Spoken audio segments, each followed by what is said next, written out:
The wrench slipped from Tony Castellano's oil-stained fingers as he heard the unmistakable sound of federal agents kicking down doors. The echo of FBI search warrant reverberated through Salvatore's custom auto shop on the industrial outskirts of Newark, New Jersey. What happened next would reveal that the quiet mechanic who'd spent 3 years fixing luxury cars for the Genovese crime family had been hiding a secret that would bring down one of the most powerful crime organizations on the East Coast. Before we jump back in, tell us where you're tuning in from. And if this story touches you, make sure you're subscribed, because tomorrow I've saved something extra special for you. I wonder where you're watching this unfold from today. Whether you're in the bustling streets of New York, the quiet suburbs of the Midwest, or somewhere along the sun-drenched highways of California, you've probably encountered someone whose true identity was far different from what they appeared to be. But rarely does such a revelation shake the foundations of organized crime quite like this. Tony Castellano had always been a man of few words.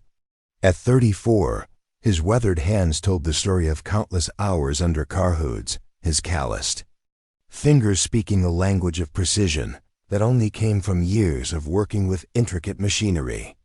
He lived in a modest one-bedroom apartment above an old Italian bakery in Newark's North Ward, paying his rent on time and helping elderly neighbors carry groceries without asking for payment. What his neighbors didn't know was that the modest apartment concealed a carefully curated collection of military commendations, locked in a fireproof safe behind his bedroom closet. 8 years had passed since Master Sergeant Anthony Michael Castellano had been honorably discharged from the Army's 1st Special Forces Operational Detachment, Delta. 8 years since he decided to disappear into civilian life, leaving behind a decorated career in counter-terrorism operations across 3 continents. The transition hadn't been easy. Tony had struggled with the isolation that came with deep-cover military work, the kind of assignments where success meant no one would ever know what you'd accomplished.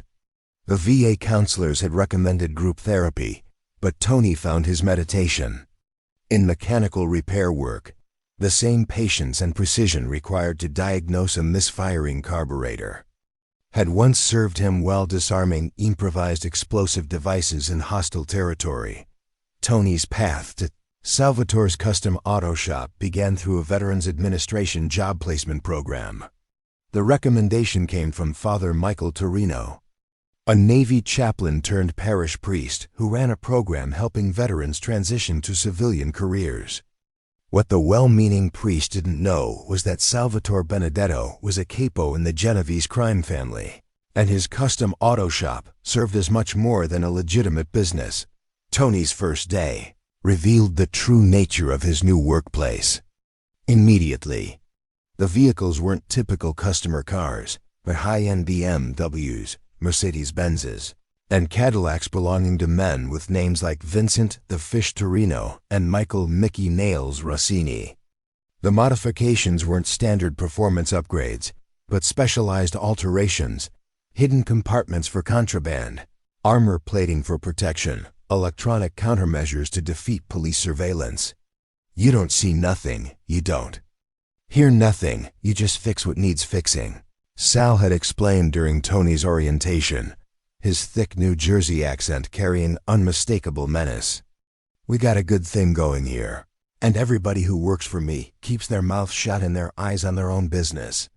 Tony nodded and got to work, his military training allowing him to compartmentalize the moral implications. He needed the job, the pay was excellent, and his role was purely mechanical. Whatever these men did with their vehicles after he finished working on them wasn't his responsibility. Or so he told himself. During those first few months, what Tony hadn't anticipated was how quickly his exceptional skills would make him indispensable. His ability to install sophisticated electronic equipment with military precision caught the attention of the shop's specialized clients. Within 6 months, Tony had become the go-to mechanic for the organization's most sensitive projects, installing GPS jammers, creating undetectable hidden compartments, modifying exhaust systems to eliminate distinctive sound signatures. Sal Benedetto quickly recognized Tony's unique value. "This kid's got something special," he would tell his associates. "Military discipline, but he doesn't ask questions. Perfect combination." What Sal didn't realize was that Tony's lack of curiosity was manufactured. His Special Forces training had taught him to gather intelligence through passive observation. Every conversation he overheard, every phone call conducted in Italian, every reference to upcoming jobs, all of it was cataloged in detailed mental files that had once helped him navigate complex counterterrorism operations. As months turned into years, Tony's position provided an unprecedented window into the Genovese organization. The crime family had maintained operations through traditional omerta and sophisticated security measures. Conversations about criminal activities were conducted in coded references and hand signals developed over generations. Payment was handled through complex legitimate business transactions, creating plausible deniability. Tony's military training allowed him to appreciate the sophistication while identifying weaknesses. The organization's compartmentalized structure created blind spots that could be exploited by someone with access to multiple levels. His position as the shop's most trusted mechanic gave him insights into logistics that even some MAID members didn't possess. The psychological toll of Tony's double life grew heavier with each passing month. He was witnessing planning stages of crimes affecting innocent people, movement of proceeds from illegal activities undermining legitimate businesses, systematic corruption of officials. His silence wasn't just enabling these activities, it was making them more efficient through his technical contributions. The internal conflict reached a breaking point during winter holidays when Tony overheard a conversation that changed everything. Chin Torino had arrived with Mickey Nails and two unfamiliar men, discussing an upcoming job requiring specialized vehicle modifications. "The school bus route runs right past the construction site," one voice said. "We time it right, create the right distraction, nobody gets hurt, but the message gets sent." "What about the kids?" Mickey Nails asked. "That's why we need precise timing," Chin replied. "Show of force, nothing more. But the union leadership needs to understand their cooperation isn't optional." They were planning to use threats against children as leverage in a labor dispute. The technical modifications they would request from him would be instrumental in this intimidation campaign. That night, Tony sat at his kitchen table staring at an unopened bottle of whiskey. The moral calculus had shifted from uncomfortable compromise to active participation in threats against innocent children. No amount of financial security could justify crossing that line. Tony retrieved his laptop and composed a carefully worded email to the FBI's Newark field office. He didn't identify himself or provide specific details, but offered to provide information about organized crime activities in exchange for witness protection. The response came within 48 hours from Special Agent Rebecca Chun, providing instructions for a secure meeting. They met at a diner in Elizabeth, where Agent Chun arrived with her partner, Special Agent David Park. "Your initial contact suggested you have information about organized crime activities," Agent Chun began. "Before we go further, you need to understand the serious nature of what you're proposing." Tony provided a carefully edited version of his military service, emphasizing his security clearance while avoiding Delta Force specifics. He described his current employment in general terms, focusing on observed activities rather than naming individuals. "You're talking about significant organized crime operations," Agent Chun observed. "The intelligence you're describing could be valuable, but would put you at considerable personal risk." "I understand," Tony replied. "I also understand my current position provides access to information outsiders couldn't obtain. That access comes with responsibilities I can't ignore anymore." After psychological evaluation and follow-up interviews, Tony agreed to serve as a confidential informant. The FBI provided sophisticated recording equipment, disguised as common tools, and established weekly meetings for intelligence debriefing. The transformation from compromised employee to federal informant created new psychological pressure. Every conversation now carried intelligence value. Every project became potential evidence. Tony memorized criminal discussions with precise accuracy while maintaining his cover as the trusted mechanic. Your intelligence has contributed to 3 separate investigations, Agent Chun informed him months later. Financial crimes, labor racketeering, interstate transportation of stolen vehicles. You're providing insight into Genovese operations we haven't had in years. Tony found motivation in knowing his intelligence prevented crimes rather than simply building cases. When he reported advance information about planned intimidation tactics, federal agents provided protection, preventing violence. When he identified money laundering operations, investigators traced proceeds back to victims. The work carried personal costs. Constant awareness of his double life created persistent stress affecting sleep and relationships. The deception required constant mental effort and emotional distance, making genuine connections impossible. As the investigation built, Tony's contributions helped federal investigators develop a comprehensive picture of Genovese operations. The shop served as coordination for illegal gambling, loan sharking, and construction racketeering. The legitimate auto repair business generated less than 30% of actual revenue. The final operation by late fall. Agent Chun informed Tony the investigation was entering its final phase. We have enough evidence for indictments against primary targets. Within weeks, we'll execute simultaneous search warrants and arrests across multiple locations. Tony received only 12 hours notice before the operation commenced.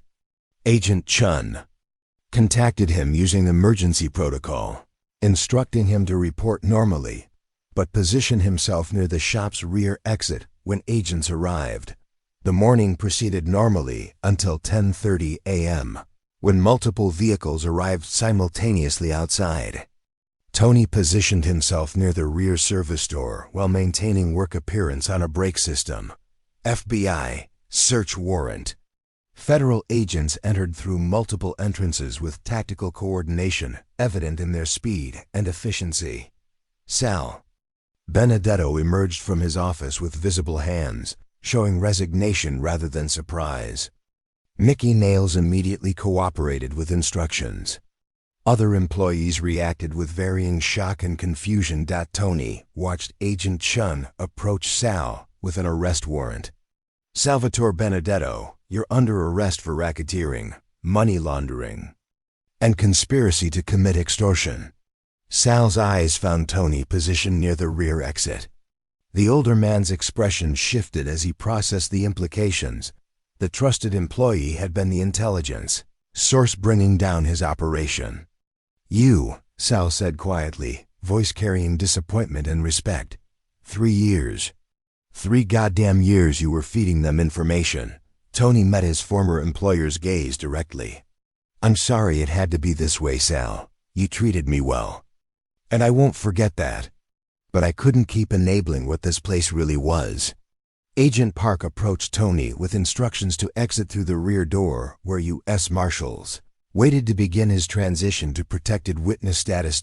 As he walked toward the door, leaving behind 3 years of his life, Tony heard Sal's voice one final time.